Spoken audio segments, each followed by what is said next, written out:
로마서 5장에 보면 우리가 연약했을 때에, 우리가 죄인되어 있을 때에, 우리가 하나님과 원수되어 있을 때에 그 십자가로 하나님의 사랑을 확정하셨다고 말씀합니다. 그리고 2000년 전에 하나님의 사랑의 확정은 십자가로 나타났습니다. 그 확정된 사랑을 2000년이 지난 오늘 우리가 듣고 믿는다는 것은 이건 바로 십자가의 능력이 지금도 살아서 역사하기 때문에 이런 일이 일어나고 있는 겁니다. 이게 하나님의 말씀이 살아있는 증거입니다. 그래서 오늘도 우리는 하나님의 말씀을 통하여 이 세상이 무엇이며 왜 이 세상이 만들어졌으며 하나님의 뜻이 무엇인지 그걸 알려고 하는 것이죠. 그래서 오늘 읽은 말씀 29절 한 절만 제가 먼저 읽겠습니다. 그날 환난 후에 즉시 해가 어두워지며 달이 빛을 내지 아니하며 별들이 하늘에서 떨어지며 하늘의 권능들이 흔들리리라. 여러분, 이 말씀을 들으면 이게 무엇으로 느껴집니까? 무엇으로 인식이 됩니까? 전혀 감각이 없습니까?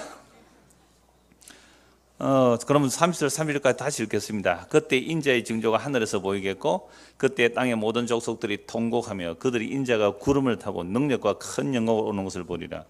그가 큰 나팔 소리와 함께 천사들을 보내리니 그들이 그의 택하신 자들을 하늘 이 끝에서 저 끝까지 사방에서 모으리라. 이 무슨 느낌이 옵니까? 재림. 그러셔야죠. 재림. 재림 그러면 또 다른 말 할까 싶어서 좀 망설였습니까? 우리가 이 말씀 적어도 29절 30절 재림이라는 것을 생각할 수밖에 없는 말씀이에요. 누구라도 이거 재림으로 해석을 합니다. 그런데 오늘 저는 29절 30절 30절 29절만 좀 중심으로 말씀을 드리려고 하는데요. 이 사건이 예수의 재림 분명합니다. 그런데 놀랍게도 성령의 임하심도 성령 강림도 이 말씀으로 하신단 말이에요. 성령 오시는 것도 해가 어두워지고 달이 빛을 내지 않는다고 말씀을 하고 있거든요. 그래서 성령 강림하고 재림을 제가 같이 말씀을 드리려고 해요. 그런데 오늘날 많은 사람들은요, 이 해가 어두워지고 달이 빛을 내지 않고 별들이 하늘에서 떨어지며 하늘의 권능들이 흔들리라 이 말을 재림으로 안 믿는 사람들이 상당히 많습니다. 제가 마태복음 여러 가지 주석을 참고하는데 상당히 온건하게, 상당히 복음적으로 해석하는 외국인의 어떤 주석도 눈에 보이는 하늘의 해와 달과 별들이 무너진다는 이야기는 말도 안 된다 이렇게 내놨어요. 말도 안 된다 그래요. 어떻게 해와 달과 별들이 무너지는 것이 말이 되느냐라는 얘기를 하더란 말이죠. 그래서 제가 오늘 이 하늘의 해와 달과 별들이 무너진다, 주님 재림 시에 무너진다는 말씀 먼저 보고 나서 이런 사건이 왜 또 성령 강림과 연결되는지 그렇게 순서를 말씀드리겠습니다. 다시 29절 보십시오. 그날 환난 후에, 그날 환난이라는 것은 목이 조금 잠겨 있을 겁니다. 옛날에는 9시간, 하루에 9시간 했는데 요즘은 가서 하루에 6시간밖에 안 해도 됩니다. 전에는 8시간에서 9시간 했는데 요즘은 6시간 했어요. 물론 이제 저녁 시간에는 이제 같이 이렇게 교제를 좀 한다고 강의를 안 했는데 한 18시간 해가지고 목이 조금 갔습니다. 그래서 좀 이해를 해주시기 바라고요.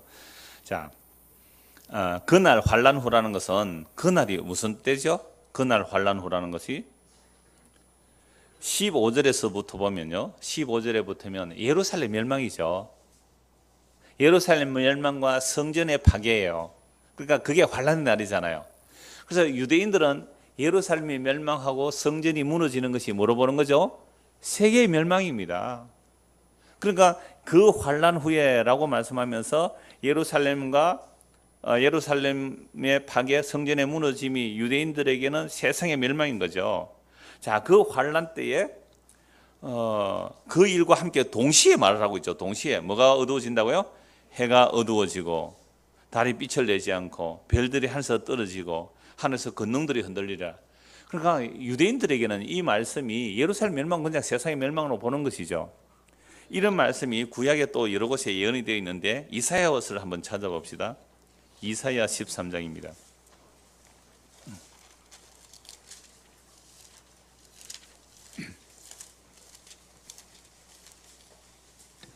9절입니다.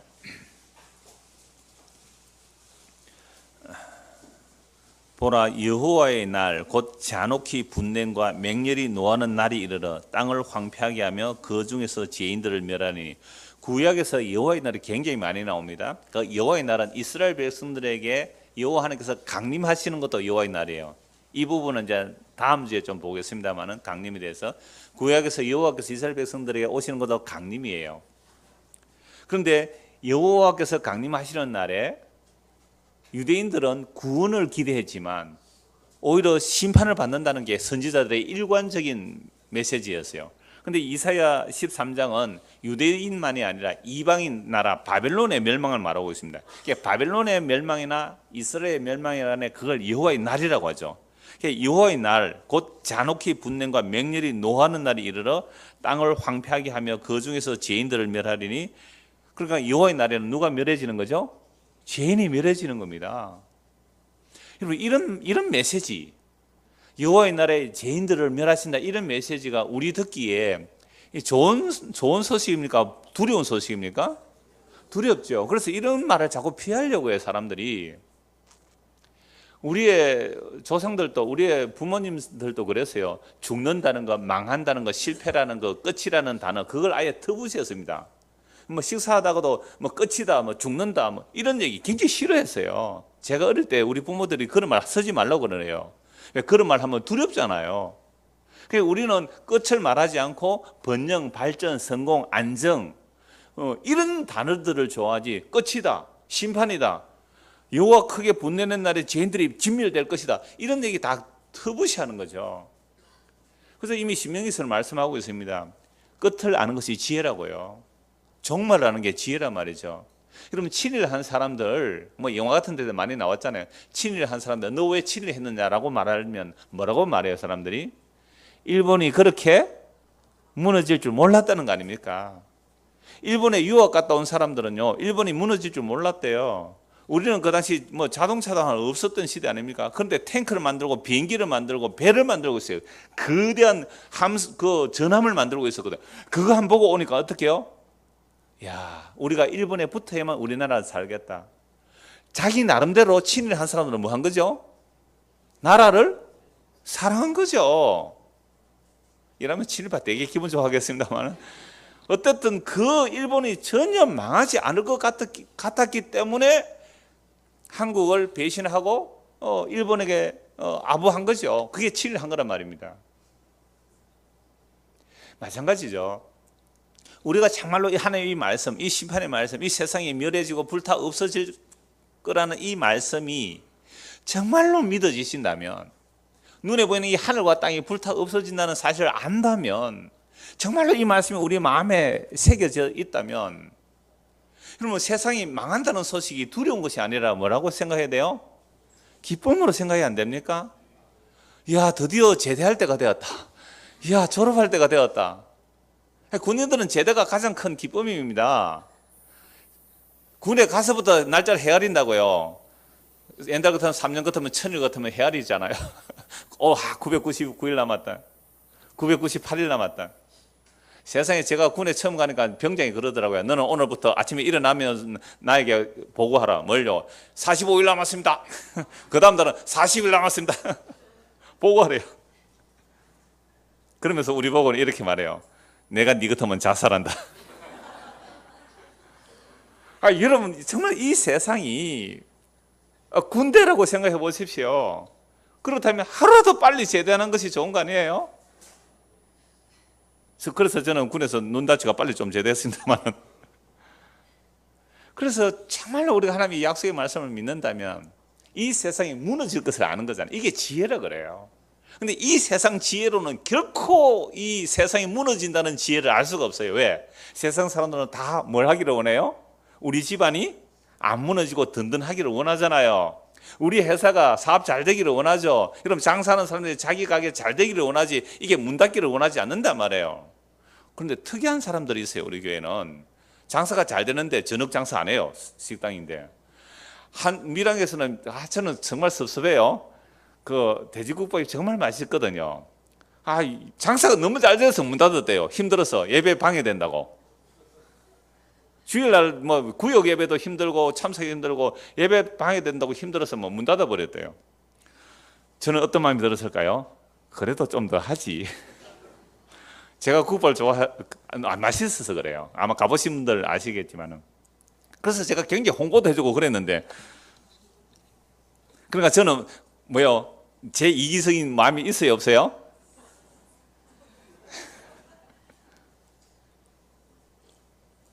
우리 인간은 그렇습니다. 여러분, 하나님의 말씀을 들어도 우리가 사업을 해도 무엇을 해도 사실은 내 중심이다라는 거죠. 그러니까 이런 중심성이, 우리의 자기 중심성이 주님 오시는 그날까지, 또는 우리 목숨 다하는 그날까지 이 자기 중심성이 해체되고 무너지는 겁니다. 이게 역사라는 이 과정이에요. 그러니까 우리는 자꾸만 나를 점점 견고하게 만들고, 그러니까 세상적으로 견고하게 만들고 확장시키고 부귀영화를 누리는, 이것은 아닌 줄 알 거예요. 적어도 뭐 넓게 오신 분들은 그거 아닌 것은 아실 거예요. 그러면 이제 우리는 뭘 해야 되느냐면, 여기서 이제 말씀 위에 나를 토대에 굳게 서서 점점 성화의 단계로 나를 확장시키는, 이거 아니란 말이에요. 완성이라는 것은 내가 그리스도와 함께 십자가에 못 박혀 죽는 것이 완성입니다. 그럼 나는 뭐가 돼야 되죠? 제로가 돼요. 제로. 내가 그리스도와 연합하려면 1대1로 연합이 되는 것이 아니라 나의 옛 자, 손에 창 들고 있는 자, 나를 지키기 위해서 남을 죽이는 나, 심지어 하나님까지 살해했던 나가 깨어지고 부서지고 무너져 내리는 거예요.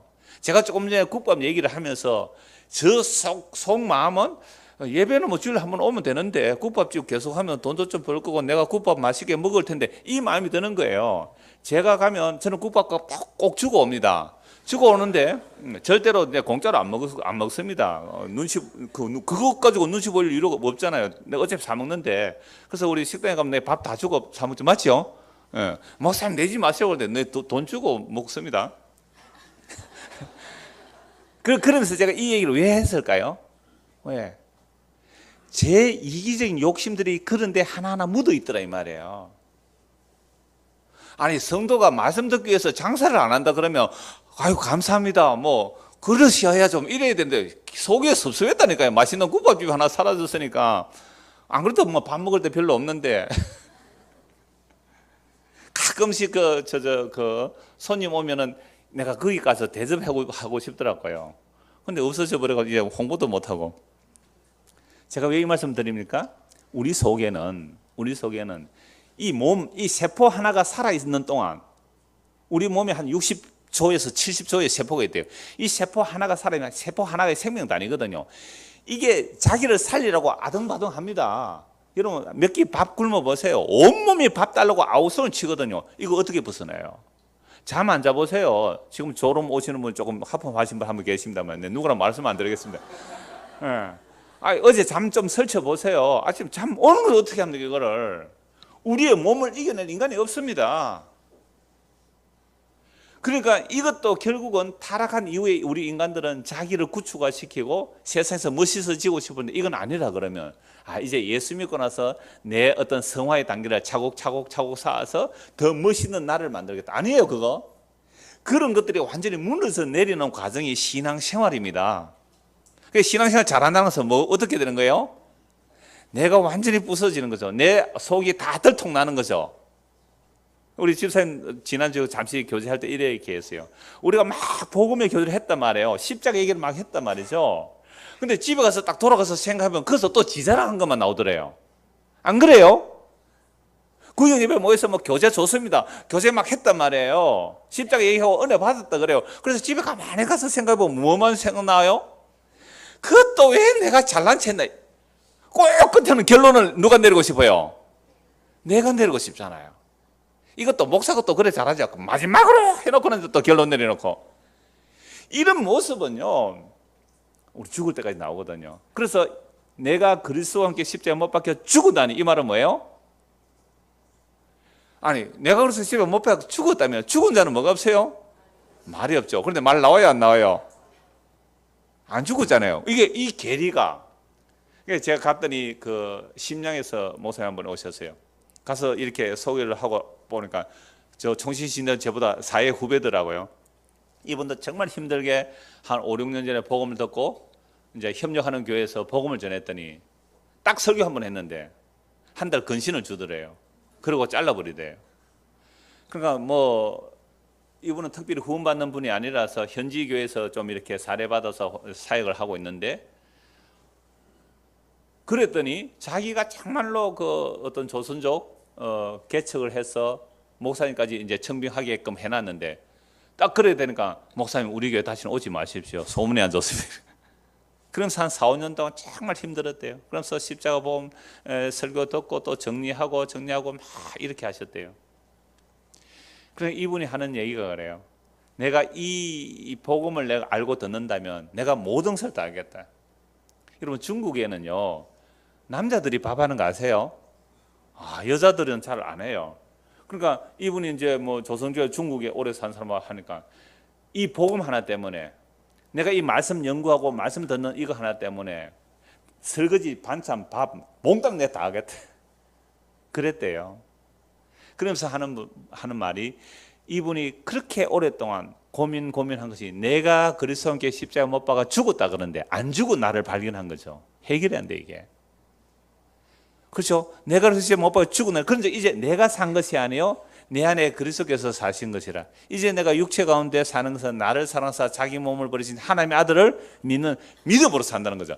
이게 해결이 안 되는 거예요. 여러분, 제가 처음에 설교 시작할 때 그랬죠. 하나님의 사랑이 어디에서 나타났습니까? 십자가로. 그러면 2000년 전에 그리스도와 함께 십자가에 못 박혀 죽었다는 거예요. 2000년이 지난 오늘 우리가 예수를 믿어도 2000년 전에 십자가에 못 박혀 죽고 함께 죽었다는 거죠. 그리고 함께 죽고 함께 살아났고 함께 하늘에 앉혀져 있는 거죠. 이게 에베소 1장 2장에 나오는 말씀입니다. 하나님의 강력한 능력이 그리스도의 죽으심과 부활과 성천인데, 여기에 우리를 함께해요. 에베소 2장에 우리를 함께 죽이시고 함께 살리시고 함께 하늘에 앉혀놓았어요. 그러면 이미 우리는 어디에 있다는 거죠? 내가 그리스도와 함께 죽었고 이미 하늘에 앉혀져 있는 자들입니다. 언제요? 2000년 전에. 시간 완전히 빼버리면 언제요? 예수 그리스도 안에서 창세 전에. 그러니까 2000년이 지난 지금이지만 시간을 빼버리면 우리는 그리스도와 함께 어떻게 되었다는 거죠? 죽었고 함께 살아났고 당시 하늘에 앉혀져 있어요. 그런데 이 역사 속에 살아있는 나는 뭐죠? 아직까지도 그 영광에 못 들어가 있잖아요. 그러면 우리의 실수나 잘못이나 우리의 어떤 실패로 인하여 그 나라에 못 가게 되는 일이 있을까요? 없죠. 왜? 이미 끝난 세상이잖아요. 시간 빼버리고 보세요. 그럼 이미 하늘에 앉혀져 있잖아요. 그러니까 하늘에 앉혀있는 백성들은 반드시 이 역사 속에서 어떻게 해서 데리고 가실까요? 죽여서 데려가는 겁니다. 얼마나 신나요? 죽는다는 말이, 실패라는 말이, 이게 좌절과 두려움과 공포로 오는 게 아니에요. 그래서 어떤 정말 우리 흔히 하는 말로 쪽팔리는 일들이 일어날 때에, 옛날 같으면 어떨까요? 부끄러워서 교회를 못 왔을 거예요. 쪽팔리는 일이 일어나면. 근데 지금 어때요? 제가 이렇게 신신당부를 해도 쪽팔리는 일이 있으면 왜 교회를 못 와요? 아직도 뭐가 안 죽었어요? 안 죽었어 그래요. 정말 제가 종종 그런 말씀 드리잖아요. 이렇게 있다가 뭐 마음에 안 들면 이혼할 수도 있죠. 뭐 살다 보면. 이혼하고 부부가 함께 교회 올 수 있는 사람 없어요? 뭐 서로 미워서 뭐 이혼했다 합시다. 그래도 뭐 니는 니대로 나는 내대로 예배 참석해서 말씀 듣고 이래 갈 수 없는 거예요? 그러니까 사람들이 왜 못 오는 거예요? 왜 대학 떨어지면 왜 교회를 못 오는 거예요? 쪽팔려서 그런 거잖아요. 이게 정말로 우리가 예수를 믿는 거 맞아요? 그래서 주께서 우리를 그런 상황으로 몰아붙여서 결국은 내가 그리스도와 함께 하늘에 앉혀져 있기 때문에 이 땅에서 나의 자아라는 것, 나의 자존심이라는 것, 체면이라는 것, 지사라는 것, 그 포자는 것, 외식을 하는 것, 예수님께서 가장 싫은 게 뭐였어요? 외식이잖아요. 이 외식하는 서기관 바리새인들이야. 얼마나 그들을 향해 저주를 펴고 화이설진자 제사장이요, 바리새인이요, 서기관이요, 율법의 선생이요, 사람들이 존경하는 그런 사람들이 겉으로 포장하는 사람과 얼마나 저주를 퍼붓습니다. 이 외식하는 서기관 바리새인들이요. 너희들은 천국에 너희들도 못 들어가고 천국에 들어가려고 하는 사람 가로막고 있다. 그래서 주의 성령이 말하니까 사도들이 어떻게 말합니까? 주여 내가 죄인의 결수입니다. 주께서 의인을 부르는 것이 아니라 죄인을 부르러 왔습니다. 그러면 예수 믿는 사람들이 모여서 뭐라고 얘기해야 돼요? 나 이런 죄인이에요. 나 이런 죄인이에요. 그래서 예수님을 믿습니다. 이게 이미 갈라디아 2장 다 들어있는 거잖아요. 내가 그리스도의 십자가에 못 박혀 죽었나니 언제 죽었어요? 역사적으로 2000년 전에. 묵시 안에서는 영원 전에. 그래서 함께 죽은 거잖아요. 이제 내가 사는 것은 내가 사는 게 아니고 내 안에 그리스도 사시겠다. 그럼 그리스도가 어떻게 사시겠어요? 우리를 죽이면서 사는 거예요. 이게 자기를 부인하고 자기 십자가를 지고 나를 따르라는 말입니다. 그런데 누가 자기를 부인해요? 아무도 자기 부인 안 합니다. 전부 자기 긍정이에요. 자기 긍정. 여러분, 우리가 자기 부인 됩니까 안 됩니까? 여러분, 불교에서 자기 부인, 우리 한국에서 최근 사람으로 자기 부인 제일 잘한 사람이 누군지 아세요? 조계종에서 잘린 사람입니다. 조계종에서 잘린 사람 누구예요? 이름? 예? 성철 스님의 제자이기도 했어요, 이분이. 여러분들은 말씀에 관심이 없습니다, 압니다만. 이분이 조계종에서 잘렸어요, 지금. 정말 자기 부인했거든요. 불교가 이러면 안 된다는 거죠. 불교가 이러면 안 된다. 불교 개혁을 한 사람이에요. 그래서 독재 정권에 막 이렇게 데모 앞장서기도 하고, 목사들이나 신부들은 좀 이렇게 반독재 투쟁인데 이 사람이 나서기까지는 불교에서는 단 한 번도 그런 적이 없어요. 진명인가? 약간 두 글자. 하여튼 이 사람이 정말 자기 부인했거든요. 그래서 자기 부인하는 건 어떻게 돼요? 잘렸다니까요. 우리가 이 땅에서 살아가면서 자기 부인이라는 것이 내가 스스로 자기 부인해서 어떤 해탈의 경지에 들어가면 그거는 뭐라고요? 불교가 되는 거잖아요. 그런데 우리는 자기 부인을 하고 주님께서 말씀하셨잖아요. 나를 따르려면 자기를 부인하고 자기 십자가를 지고 나를 따르라. 이 말씀 자체도 누가 이루어내셔야 돼요? 그렇죠. 주님이 이루어내셔야 돼요. 성경이 하나님의 말씀이라는 것은 하나님이 하신 그 언약, 말로 약속한 것을 하나님이 이루어내신다는 거예요. 중국 사람들하고 반응이 비슷합니까? 어떻게? 성경은 하나님의 말씀입니다. 성경이 하나님의 말씀이라는 것은 하나님이 이루어낸다는 말입니다. 이게 언약이에요. 말로 약속한 거 아닙니까? 그래서 구약이라는 것은 옛날 약속이고요. 옛날 약속은 하나님께서 그리스도를 보낸다는 약속이잖아요. 신약은 새 약속이에요. 그럼 하나님께서 그리스도를 보내서는 구약을 신약, 새로운 약속은 이루어내셨어요. 그래서 신약은 오신 그리스도를 증거할 뿐 아니라 성령 임하신과 다시 오실 그리스도를 증거하고 있는 거죠. 이런 일들은 우리의 아이디어가 아닙니다. 우리는 그런 생각 해본 적도 없어요. 우리도 물론 그리스도를 기다릴 수는 있어요. 지난주에 말씀드렸죠. 우리도 메시아를 다 기다린다고요. 어떤 메시아요? 날 살려주는 메시아, 날 성공시켜주는 메시아, 날 천국 들여주는 메시아. 그런 메시아는 원하지만 니 죽어, 이런 메시아 원한 적이 없거든요. 아니, 내가 죽는 메시아를 왜 필요해요? 우리는 가만히 있어도 죽는데 제발 살려주세요, 성공하게 해주세요, 죽어서도 좋은 데 보내주세요. 그런 메시아는 원할지언정 내가 죽음 마땅합니다, 내가 그래서 죽어야 된다, 그런 메시아 원해보신 적이 있어요? 그래서 그리스도 홀로 그리스도 십자가 일을 이루어내세요. 홀로 십자가에 죽으시고 홀로 부활하시고 홀로 성천하셨는데 그게 우리를 끼워 넣으시는 거예요. 언제? 택한 자들을, 창세전에 그리스도 안에서 택한 자들을, 영혼전에 그리스도 안에서 택한 자들을, 그래서 함께 누구를 보내셔서? 성령을 보내셔서, 시공간을 초월해서 성령을 보내셔서, 그래서 함께 묶어서 우리를 죽이시고 살리시고 하늘에 앉혀놓으신 그 묵시적 사건을, 이 역사 속에서 우리를 이루어내시는 것, 이게 자기 부인이에요. 그래서 내가 자기 부인하고 먹을까 안 먹을까 입을 안 할까 이런 얘기가 아니에요. 금욕하는 거 그런 거 아니에요. 여러분, 차지철 씨 아세요? 차지철. 이분이 독실한 안수집사였어요. 아침 6시와 저녁 6시에 어머니 모시고 간절히 기도했어요. 일주일에 한 번씩 그 기도원에 가서 3시간 4시간 무릎 꿇고 기도한 사람이에요. 그래서 뭐라 했는지 아세요? 하도 민주화 운동이 일어나니까 저 캄보디아입니까? 킬링피드로 수백만 죽였는데 뭐 한 200만 탱크로 밀어붙어도 됩니다. 그 사람이 너무너무 열등감이 있었던 사람이에요. 어머니가 제가 함으로 열등감이 있었는데 이 사람이 그 열등감을 어떤 절대 권력에 아부해서 자기가 제2인자처럼, 경호실장이 대통령 2인자처럼 했거든요. 그렇게 그러다가 결국은 뭐 마지막에는 대통령 경호도 안 하고 자기 도망가다가 죽음 당한 사람인데, 이 사람 안수수 집사였대요. 뭘 믿었을까요? 종교라는 걸 가지고 이 사람 술 담배도 안 했거든요.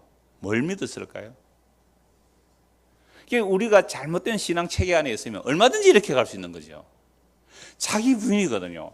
자기가 종교를 통해서 열등감을 극복해서 어떤 권력을 가지고 영광을 가지를 그쪽으로 가는 게 아니란 말이에요.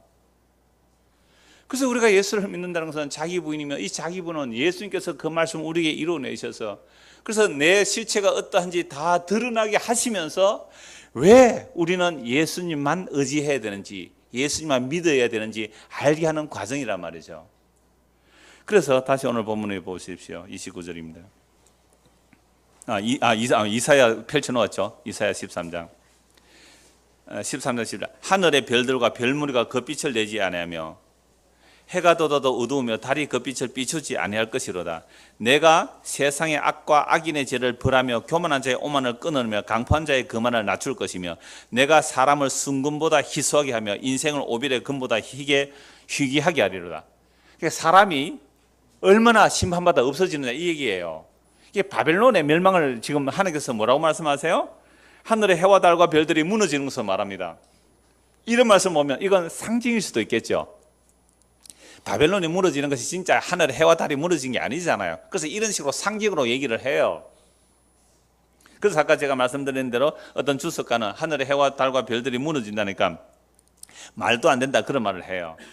우리나라에도 그런 표현이 있어요. 물론 중국적 표현인데 임금이 죽거나 아버지가 죽으면 옛날 사람들은 뭐라고 했습니까?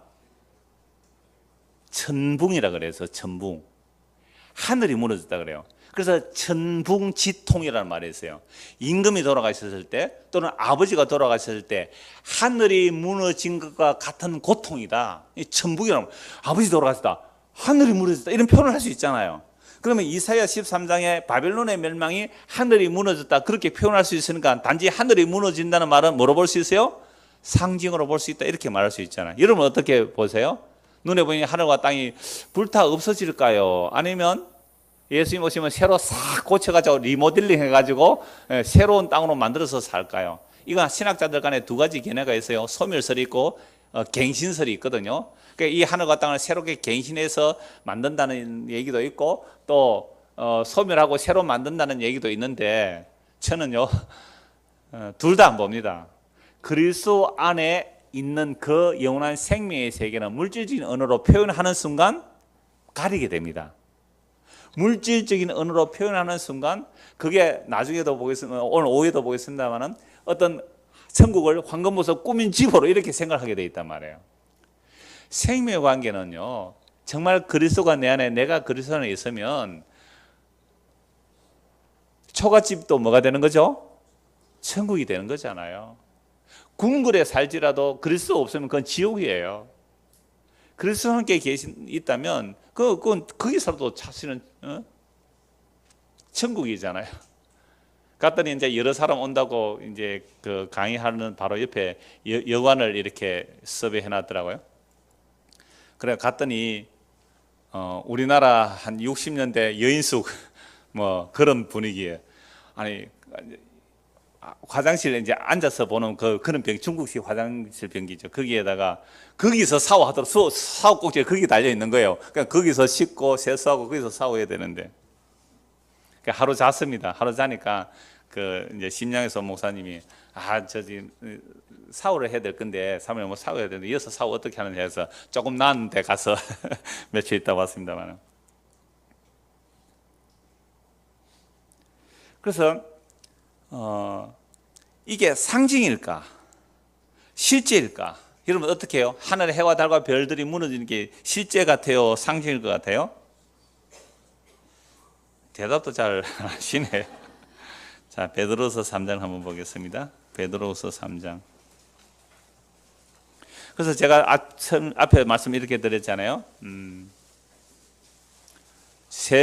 성령 강림과 지금 종말 또는 재림에 대해서 말씀을 드리는데 베드로서 3장을 보십시오. 베드로서 3장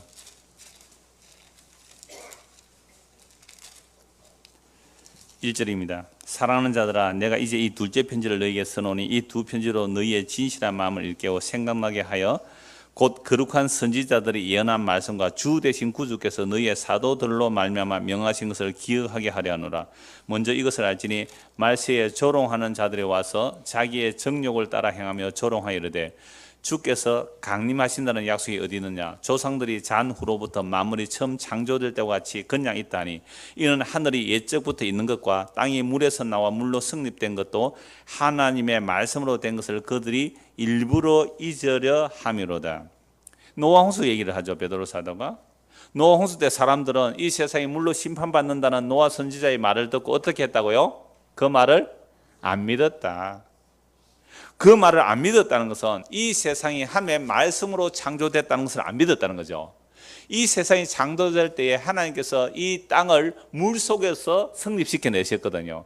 그래서 카오스 상태. 그래서 하나님께서 하나님 신이 수면 위에 운행할 때에 수면이라 그랬단 말이에요. 이 땅은 혼동이었습니다. 그래서 물과 물을 나누어 버리죠. 첫째 날은 낮과 밤, 둘째 날은요 물과 물을 나누어 버립니다. 그래서 물과 물 그 사이가 뭐가 되죠? 하늘, 궁창이에요, 궁창. 물과 물, 그래 윗물과 아랫물로 나눴죠. 그러나 아랫물 안에도 지구는 여전히 어디 속에 있어요? 물 속에 있어요. 그리고 셋째 날에 뭘 만듭니까? 바다와 육지를 만든다는 것은 물 속에 있는 육지를 솟아오르게 만들고 땅을 깊게 만드니까 그렇게 묻이 드러나는 거죠. 이게 셋째 날이에요. 그러면 셋째 날에 이미 지구와 땅과 물이 분리됐단 말이죠. 셋째 날에. 그러면 지구가 원래 어디서 나왔던 거예요? 그렇죠. 이 얘기를 하는 겁니다, 베드로 사도가. 그러니까 원래 이 땅이라는 것이 물 속에 있었다. 그래서 물로 심판한다는 이 말을 사람들 안 믿었단 말이에요. 하늘과 땅은 원래 그대로 있어. 뭐 홍수 나와본 기억도 없고. 그러니까 이 세상이 물로 심판한다. 그런 건 있을 수가 없어. 노아 시대에 이렇게 말한 거예요. 그러니까 하나님의 말씀으로 지어진 것을 일부러 잊어버리려고 했습니다. 그래서 베드로서 3장 4절 보세요. 이르되 주께서 강림하신다는 약속이 어디 있냐. 조상들이 잔 후로부터 만물이 처음 창조될 때 그냥 그대로 있다. 하늘 해와 달 그대로 있다. 땅 그대로 있다. 바다가 언제 뭐 육지로 넘친 적이 없다. 이렇게 말하고 있는 거죠. 이는 이렇게 말하는 이유는 하늘이 옛적부터 있는 것과 땅이 물에서 나와 물로 성립된 것도 하나님의 말씀으로 된 것을 그들이 일부러 잊으려 함이로다. 그럼 노아 홍수 이후, 노아 홍수 때 어떻게 돼? 온 세상이 물에 잠기죠. 물에 잠기면 또 어떻게 되세요? 또 지각이 변동돼야 됩니다. 지각이 변동되어야 묻이 솟아오르고 땅이 또 꺼져 내려가는 거죠. 그러면 지금 산에서 소금 캐는 곳 봤습니까? 그곳이 옛날에 뭐였어요? 바다였으니까요. 산꼭대기 지금도 그 바다에 있었던 뭐 조개 껍질 같은 게 화석이 산에서 나오는 거 보셨죠? 그럼 옛날에 그거 어디 뭐였습니까? 바다였잖아요. 그럼 그런 걸 우리는 말할 수 있잖아요. 옛날에 이게 노아 홍수 때 바닷물에 다 잠겼던 것이라고. 그래서 땅이 솟아오르고 땅이 꺼지니까 육지와 바다가 또 경계가 생겨지는 거죠. 이런 말씀들을 사람들이 믿겠어요, 안 믿겠어요? 물론 뭐 대륙 융기설 이런 건 지질학자도 다 얘기를 해요. 근데 이게 노아 홍수 때문에 이렇게 일어났다 얘기 안 하잖아요. 이런 말씀 아무리 해도 우리는 이 땅에 살면서 노아 홍수 때처럼 세상이 멸망하고 심판받을 거라는 생각을 하고 삽니까? 안 하고 삽니까? 예? 하고 삽니까? 안 하고 삽니까? 지금 이 시간에는 하지요. 지금 이 시간에는. 근데 돌아서면요, 또 안 하고 살잖아요. 그래서 6절 보십시오. 이로 말미암아 그때에 세상은 물이 넘침으로 멸망하였으되. 사람들 하나님 말씀 안 들어요. 들으면 일부러 잊어버리려고 해요. 이 땅이 물속에서 나왔다 하는데 그 말 안 들어요. 노아 홍수로 심판해서 멸망했습니다. 그래서 멸망했습니다. 이제 하늘과 땅은 그 동일한 말씀으로, 그러니까 물로 심판하셨던 그 동일한 말씀, 천지를 창조한 그 동일한 말씀, 물로 심판한 그 동일한 말씀으로 불사르기 위하여 보호하신 바 되어 경건하지 아니한 사람들의 심판과 멸망의 날까지 보존하여 두신 것이니라. 그래서 우리가 지금 마태복음 24장 29절 읽으면서 하늘의 해와 달과 별들이 흔들리고 무너지리라는 이 말씀을 상징으로 보면 안 된다 이 말이에요. 실제로 노아 홍수 때처럼 하늘의 해와 달과 별들이 무너져 내릴 거라고 믿어야 되잖아요. 그렇게 믿는 사람들은 어떻게 살까요? 보이는 세상을 전부로 여기지 않고 보이지 않는 하나님의 약속의 나라를 믿고 살게 되어 있습니다. 근데 그렇게 안 산다면 우리는 아직도 그런 믿음이 없는 사람이고, 근데 하나님이 택한 백성인데 만약에 보이는 것만 추구하게 되면 하나님께서 어떻게 해야 돼요? 보이는 것들을 무너뜨려야 돼요. 보이는 것들을 깨야 된단 말이에요. 그걸 무너뜨려야 보이지 않는 세계를 보게 만드는 하나님의 사랑입니다. 이걸 사랑이라니까 화내는 사람도 있어요. 하나님의 사랑이면 그럴 수가 있느냐고. 이게 다 자기 중심적으로 생각하는 거죠. 영원한 생명에 비하면 우리가 이 땅에서 100년 사는데 100년도 못 사는데 영원한 생명에 비하면 이 땅에 100년 사는 그거 잠시 잠깐이에요. 불교적 용어는 찰나예요. 찰나. 순간이란 말이에요. 그래서 그때의 하나님의 말씀을 믿지 않고 세상을 살아가면서 살아간 그들이 심판되었던 것처럼 이제 이 땅은, 보이는 하늘과 땅은 그 동일한 말씀으로 불사르기 위하여 보호하신 바 되어, 이걸 모델로 보여준 게 뭐예요? 소돔과 고모라 성이잖아요. 소돔과 고모라 성, 불사르기 위하여 보호하신 바 되어 경건하지 아니한 사람들의 심판과 멸망의 날까지 보존하여 두신 것이라. 여러분, 이 지구는요, 불을 딱 붙기 좋은 상태로 만들어져 있어요. 지금 여러분, 산소 용접기 보셨죠? 그 산소 용접기 하면 세토녹입니다. 산소가. 지금 지구의 산소 질소 이 농도가 적절하게 유지되니까 있지. 이 산소가 만약에 농도가 좀 더 높아지면 어떻게 돼요? 누가 라이터, 담배 피우다가 라이터 피우면 어떻게 되겠어요? 펑. 가스는요, 밑에 멘탈은요, 핵은요, 밑에 불구대가 불불 끓고 있어요. 이런 것들만 아니에요. 지금 지구에 있는 핵무기만 다 터뜨리면요, 지구가 수십 번 멸망해도 남는 핵무기들이 있어요. 스스로 멸망한 걸 자초하는 무기들도 만들어 놨단 말이에요. 지구 하나 무너지는 것, 우주 멸망하는 것, 말씀으로 창조하신 거죠. 근데 그 말씀을 무시하고 살았거든요. 누가?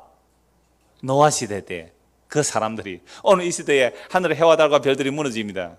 그러니까 뭐라 그래요? 나는 인공위성 타고 안 무너지는 곳으로 가야지.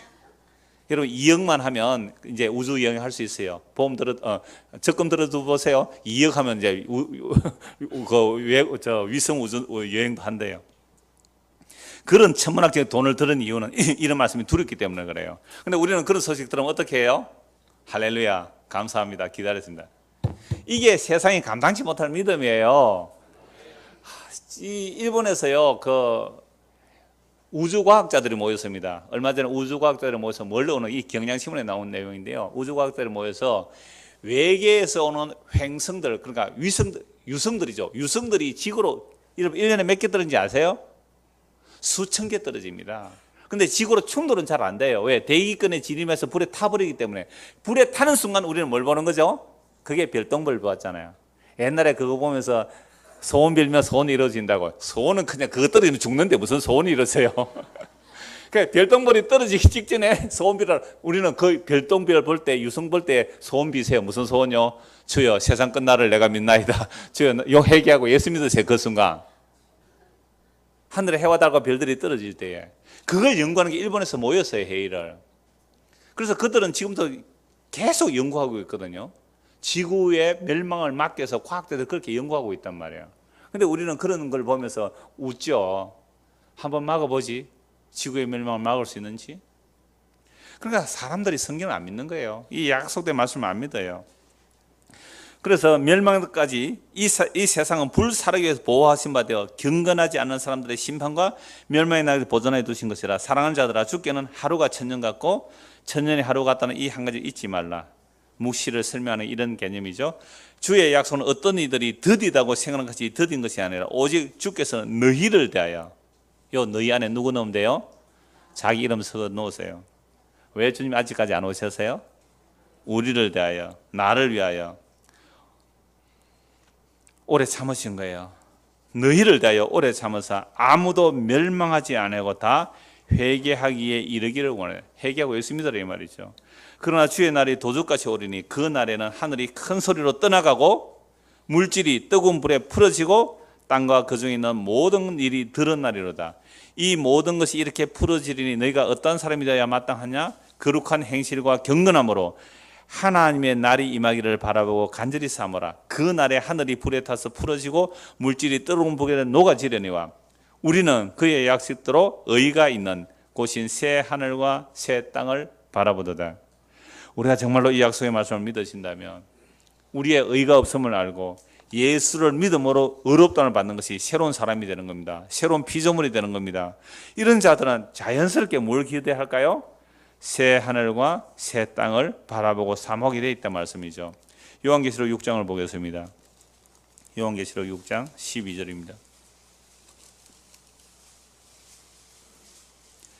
내가 보니 여섯째 인을 떼실 때에 큰 지진이 나며 해가 검은 털로 짠 상복같이 검어지고 달이 온통 피같이 되며 하늘의 별들이 무화과 나무가 대풍에 흔들려 설익은 열매가 떨어지는 같이 땅에 떨어지며 하늘은 두루마리가 말리는 같이 떠나가고 각 산과 섬이 제자리에서 옮겨지며 땅의 임금들과 왕족들과 장군들과 부자들과 강한 자들과 모든 종과 자유인이 굴과 산들의 바위 틈에 숨어.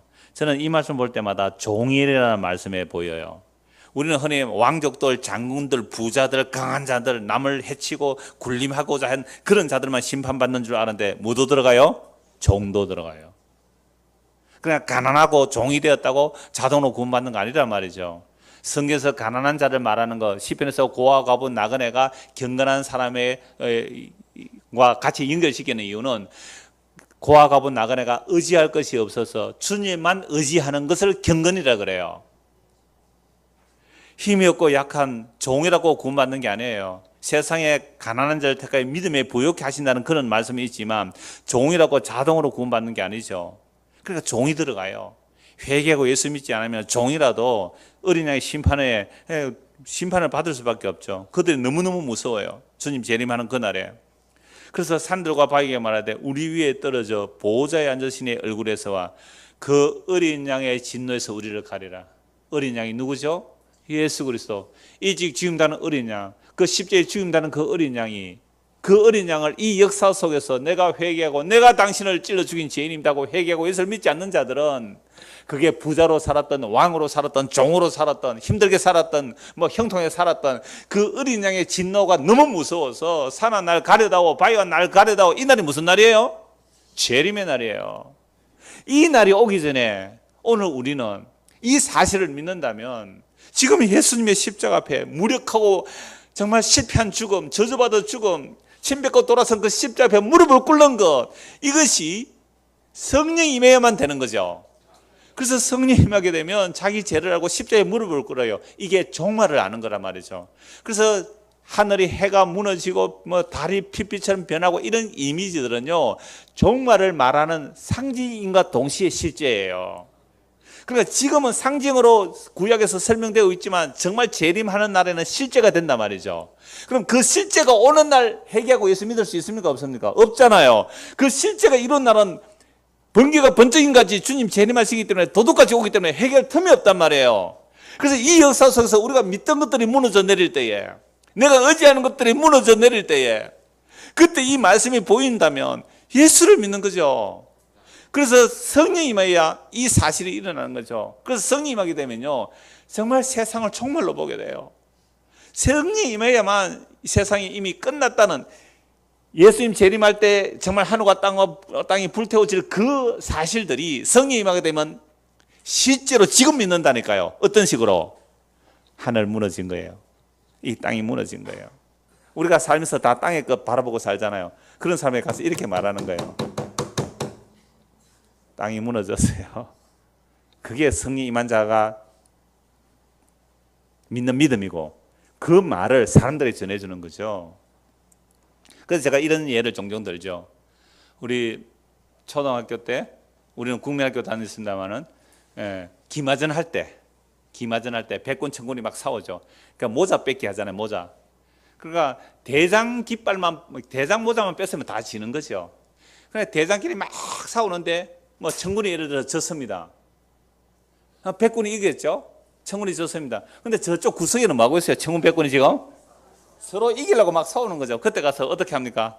툭툭 때리면서 어이 천군 졌다. 그럼 천군이 어떻게 해요? 잡고 있던 손이 에이씨 미안한데 에이씨 그래서 손에 힘이 쭉 풀리는 거예요. 이게 복음 전하는 거예요. 이런 못 붙들고 있어요? 뭘 지금 움켜쥐고 있습니까? 뭘 목숨처럼 쥐고 있어요? 가서 뭐라고 얘기해요? 하늘이 무너졌습니다. 땅이 무너졌습니다. 섬들이 간 곳 없습니다. 성령 임한 자가 실제로 믿어야 될 뿐 아니라 이 말씀을 전했을 때 그 말씀을 진짜로 믿는 사람은 손에 뭐가 빠져요? 힘이 쑥 빠지면서 그러네요 하고 누구를 바라봐요? 예수님을 붙들게 된다니까요. 그러면 성도들에게 세상의 환난이나 죽음이나 고통이나 그 어떤 것들이라도 뭐로다고 해요? 성도는 지나가는 가벼운 것으로. 여러분 힘든 사람 있는 줄 알아요. 고통도 있는 줄 알아요. 근데 한번 생각해 보십시오. 우리가 20년 전에 오늘 있을 일을 생각해 본 적이 없잖아요. 앞으로 20년 후에 무슨 일이 일어날지 어떻게 알아요? 그러나 이미 이 역사 속에 하나님의 진노정이 지나가요. 그래서 시편 90편에 보면 우리 일평생이 70이고 80이자 그 일평생은 하나님의 진노정에 지나간다고 그랬어요. 순식간에 진노정에 지나가는 거죠. 그런데 이미 우리가 한 7, 80년 뒤를 생각해 보세요. 우리 어디 가 있어요? 저기 가 있잖아요. 영원한 생명의 나라에. 그 내용이 그게 실제로 내가 믿어진다면 지금 견딜 수 있잖아요. 견뎌낼 수 있어요. 내가 견디자 이게 아니라 그 약속의 말씀이 있으면 여러분 군인은요 국방부 시계는 거꾸로 매달려도 돌아가요. 진짜 그 제대 날짜를 안다면 그 약속의 말씀을 믿는다면 견뎌내는 거죠. 별거 아닙니다 그거. 우리가 다 가는 길이에요 그게. 그러나 해체되고 무너지면서 진짜 생명이신 예수 그리스도가 우리 안에 담기느냐, 이렇게 무너지고 해체되면서 예수의 생명과 상관없이 쓰글지껏 붙들고 가느냐, 그 차이예요. 우리 안에 뭘로 채우면서 가는지 그건 주님과 여러분들만이 아실 거예요. 우리 겉으로 판단하지 맙시다. 어떤 사람은 진짜 세상 거 추구하는 것 같은데 진짜 예수님을 사랑하고 갈 수 있고 진짜 예수를 위한다고 하지만 그 안에 세상 사랑이 가득할 수 있단 말이에요. 그건 판단은 우리를 보류하자 말이에요. 그러나 분명한 것은 정말 그리스도의 영이 우리에게 하면 세상에 종말이 왔다는 것을 알아요. 그 주님의 재림시에 일어날 그 일이 성령이 임하게 되면 실제가 되는 겁니다. 지금 여기에서 요엘서 2장을 보십시오. 요엘서 2장 28절입니다.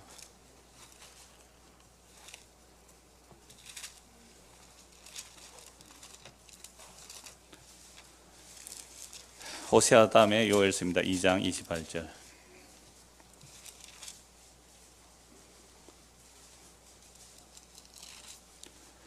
그 후에 내가 내 영을 만민에게 부어주리니, 호세아 2장 28절입니다. 그 후에 내가 내 영을 만민에게 부어주리니 너희 자녀들이 장래일을 말할 것이며 너희 늙은이는 꿈을 꾸며 너희 젊은이는 이상을 볼 것이며. 이 말씀만 읽어놓고 성령이 임하면 저 비전을 가진다, 꿈을 가진다, 희망을 가진다 이렇게 얘기하는데요. 그 비전과 꿈과 희망이 뭔지 보십시오. 그때 내가 또 내 영을 남종과 여종에 부어줄 것이며 내가 이적을 하늘과 땅에 베풀리니 곧 피와 불과 연기 기둥이라. 그러면 성령이 임하게 되면 비전과 꿈과 환상이 뭐예요? 심판을, 세상의 종말에 왔다는 것을 아는 거죠. 이보다 더한 비전이 어디 있어요? 이보다 더한 꿈이 어디 있어요? 아니 주께서 하나님의 영을 만민에게 부어주시면 장래일을 말하고 꿈을 꾸고 비전을 얘기한다 그러잖아요. 이상을 말하죠. 그래서 그때 내가 내 영을 남종과 여종에 부어줄 것이며 내가 이적을 하늘과 땅에 베풀리는 곧 뭐가 온다고요? 피와 불과 연기가 전부 무슨 개념이죠? 심판 개념이잖아요. 아까 베드로후서 3장, 요한계시록 6장 심판 개념이죠. 여호와의 크고 두려운 날, 이 꼴이 되죠. 피와 불과 여호와의 두려운 날이 이르기 전에, 그 재림이 이르기 전에 해가 어두워지고 달이 핏빛같이 변하더니와 누구든지 여호와의 이름을 부르는 자는 구원을 얻으리니 이는 나 여호와의 말대로 시온산과 예루살렘에서 피할 자가 있을 것이며 남은 자 중에 나 여호와의 부름을 받을 자가 있을 것이며. 그러니까 성령 임하면 뭘 알아요? 심판을 알죠. 여호와의 날을 알고 종말을 알고 이 세상에 불탈 것을 아는 것이 성령 임한 거예요. 그래서 이 성령 임한 사도들이 무엇을 증거합니까? 사도행전입니다. 사도행전 2장 보십시오.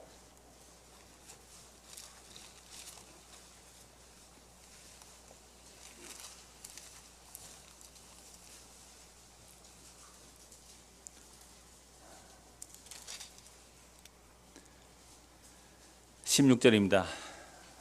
사도들에게 성령이 임해서 회개하고 예수 믿으라고, 너희가 죽인 예수를 하나님이 죽어 그래서 전하니까 너희가 술 챘다 이러죠.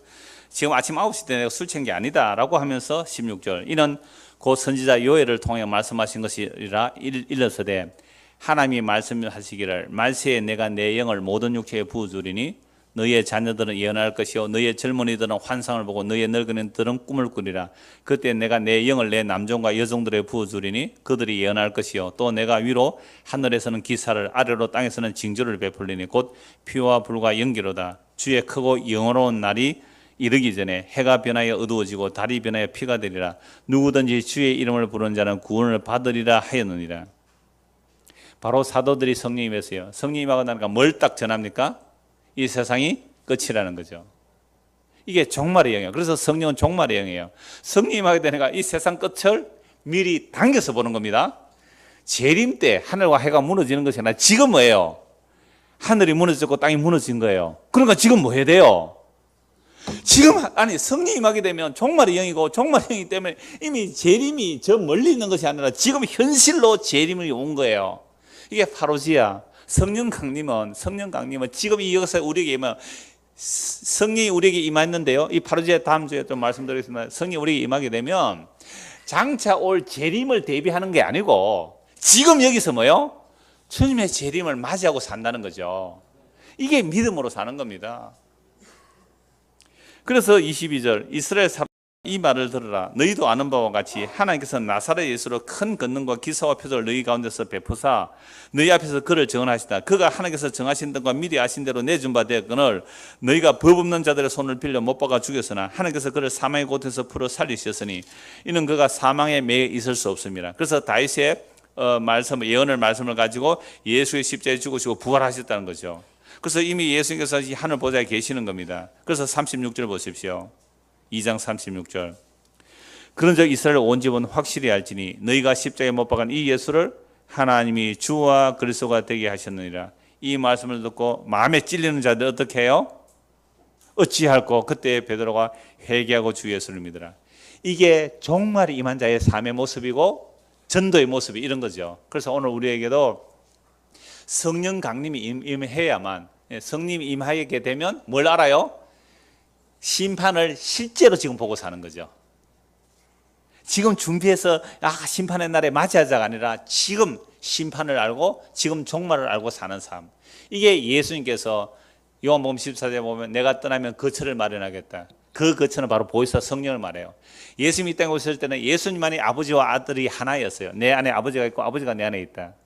내가 십자가를 지러 가는 것은 내가 거처를 마련하러 간다. 하늘에 아파트 만들러 간다는 게 아니에요. 내가 거처를 만든다. 그래서 이 거처가 마련되면 내가 너희에게로 와서 너희를 나 있는 대로 들여놓겠다. 그렇게 거처가 마련되면 내 아버지와 내가 너희 안에 가서 살겠다. 이게 천국이거든요. 예수님이 우리를 거처 삼고 사시겠대요. 이게 종말의 영이 임한 자들이 전한 복음의 내용입니다.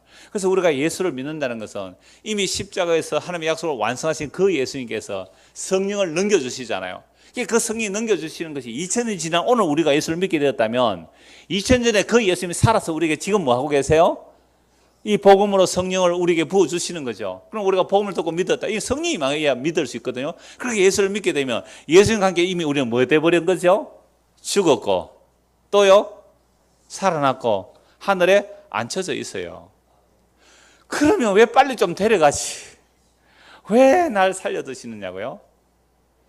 그 그리스도의 사랑이 이 역사 속에서 나의 고통을 뛰어넘는 또는 나의 실패와 나의 좌절과 나의 수치와 나의 부끄러움을 상쇄시키고 그런 것은 기억조차도 남지 않는 그 하나님의 사랑의 그 넓이와 길이와 깊이와 크기 어떠함을 맛보아 알게 하려고 그 사랑을 알게 되면 이 사랑을 안전할 수가 없어요.